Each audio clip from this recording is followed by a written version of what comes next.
कृष्णा, राधे राधे। स्वागत है आप सभी का आपके अपने ही चैनल में। तो जी, कैसे हो आप सभी लोग? उम्मीद करती हूँ कि राधे कृष्ण जी की कृपा से आप सभी लोग अच्छे होंगे और स्वस्थ होंगे। तो जी, आज की वीडियो में हम जानेंगे श्रीमद् भगवद गीता के 13वें अध्याय का महात्म्य। श्री महादेव जी कहते हैं, पार्वती, अब 13वें अध्याय की अगाध महिमा का वर्णन सुनो। उसको सुनने से तुम बहुत प्रसन्न होगी। दक्षिण दिशा में तुंगभद्रा नाम की एक बहुत बड़ी नदी है। उसके किनारे हरिहरपुर नाम का रमणीय नगर बसा हुआ है। वहाँ हरिहर नाम से साक्षात भगवान शिव जी विराजमान हैं, जिनके दर्शन मात्र से परम कल्याण की प्राप्ति होती है। हरिहरपुर में हरि दीक्षित नाम का एक क्षत्रिय ब्राह्मण रहते थे, जो तपस्या और स्वाध्याय में संलग्न था तथा वेदों के परिगामी विद्वान थे। उनकी एक स्त्री थी, जिसे लोग दुराचारा कहकर पुकारते थे। इसके नाम के अनुसार ही उसके कर्म भी थे। वे सदा पति को कुवाच्य कहती थी।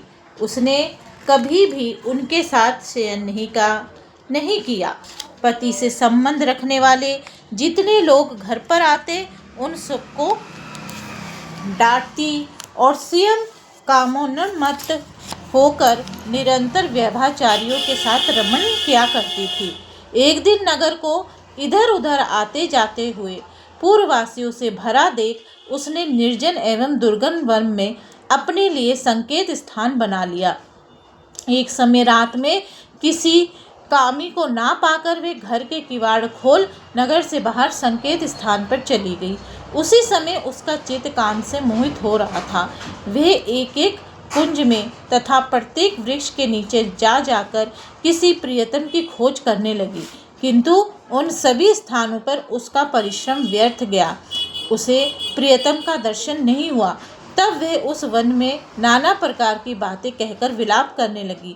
चारों दिशाओं में घूम घूम कर वियोग जनित विलाप करती हुई उस स्त्री की आवाज़ सुनकर कोई सोया हुआ बाघ जाग उठा और उछलकर उस स्थान पर पहुंचा जहां वह रो रही थी। उधर वे भी उसे आते देख किसी प्रेमी के आशंका से उसके सामने खड़ी होने के लिए ओट से बाहर निकल आई। उस समय व्याघ्र ने आकर उसे नख रूपी बाणों के प्रहार से पृथ्वी पर गिरा दिया।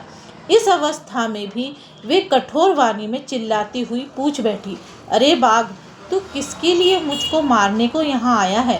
पहले इन सारी बातों को बता दे, फिर मुझे मारना। उसकी ये बात सुनकर प्रचंड पराक्रमी व्याघ्र क्षण भर के लिए उसे अपना ग्रास बनाने से रुक गया और हंसता हुआ सा बोला, दक्षिण देश में मालापहा नामक एक नदी है। उसके तट पर मुनिपर्णा नगरी बसी हुई है। वहाँ पर पंचलिंग नाम से प्रसिद्ध साक्षात भगवान शंकर निवास करते हैं। उसी नगरी में मैं ब्राह्मण कुमार होकर रहता था। नदी के किनारे अकेला बैठा रहता और जो यज्ञ के अधिकारी नहीं है, उन लोगों से भी यज्ञ कराकर उनका अन्न खाया करता था।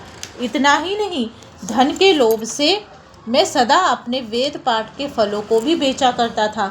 मेरा लोभ यहाँ तक बढ़ गया था कि अन्य भिक्षुकों को गालियाँ देकर हटा देता और स्वयं दूसरों को नहीं देने योग्य धन भी नहीं बिना दिए ही हमेशा ले लिया करता था। ऋण लेने के बहाने मैं सब लोगों को छला करता था। तदंतर कुछ काल व्यतीत होने पर मैं बूढ़ा हुआ। मेरे बाल सफ़ेद हो गए, आँखों से सूझता ना था और मुंह के सारे दांत गिर गए। इतने पर भी मेरी दान लेने की आदत नहीं छूटी। पर्व आने पर प्रति ग्रह के लोभ से मैं हाथ में कुछ लिए तीर्थ के समीप चला जाया करता था। तत्पश्चात जब मेरे सारे अंग शिथिल हो गए, तब एक बार मैं कुछ धूर्त ब्राह्मणों के घर पर मांगने खाने के लिए गया। उसी समय मेरे पैर में कुत्ते ने काट लिया। तब मैं मूर्छित होकर क्षण भर में पृथ्वी पर गिर पड़ा। मेरे प्राण निकल गए। उसके बाद मैं इस व्याघ्र योनि में उत्पन्न हुआ। तब से इस दुर्गम वन में रहता हूँ तथा अपने पूर्व पापों को याद करके कभी धर्मिष्ठ महात्मा, अति साधु पुरुष तथा सती स्त्रियों को मैं नहीं खाता। पापी, दुराचारी तथा कुलटा स्त्रियों को ही मैं अपना भक्ष्य बनाता हूँ। अतः उल्टा होने के कारण तू अवश्य ही मेरा ग्रास बनेगी। यूँ कहकर वह अपने कठोर नखों से उसके शरीर के टुकड़े टुकड़े करके खा गया। इसके बाद यमराज के दूत उस पापणी को संयमनीपुरी में ले गए। वहाँ यमराज की आज्ञा से उन्होंने अनेकों बार उस विष्ठा, मूत्र और रक्त से भरे हुए भयानक कुंडों में गिराया। करोड़ों कल्पों तक उसमें रखने के बाद उसे वहाँ से ले आकर 100 मनन्वंतरों तक रौरव में नरक में रखा। फिर चारों ओर मुँह करके दीन भाव से रोती हुई उस पापनी को वहाँ से खींचकर दहनानन नामक नरक में गिराया। उस समय उसके केश खुले हुए थे और उसके शरीर में भयानक दिखाई देता था। इसी प्रकार घोर नरक यातना भोग चुकने पर वे पापिनी इस लोक में आकर चंडाल योनि में उत्पन्न हुई। चंडाल के घर में भी प्रतिदिन बढ़ती हुई वे पूर्व जन्म के अभ्यास से पूर्ववर्त पापों में प्रवृत्त रही।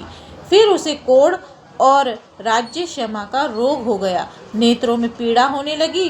फिर कुछ काल के पश्चात वे पुनः अपने निवास स्थान हरिहरपुर को गई, जहाँ भगवान शिव के अंतःपुरी की स्वामिनी जम्भाका देवी विराजमान है।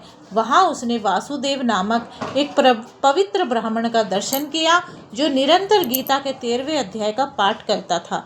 उसके मुख से गीता का पाठ सुनते ही वे चंडाल शरीर से मुक्त हो गई और दिव्य देह धारण करके स्वर्गलोक में चली गई।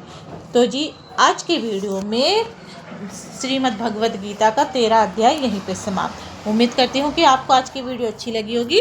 अगर आपको आज की वीडियो अच्छी लगी तो वीडियो को लाइक एंड शेयर करना ना भूलें।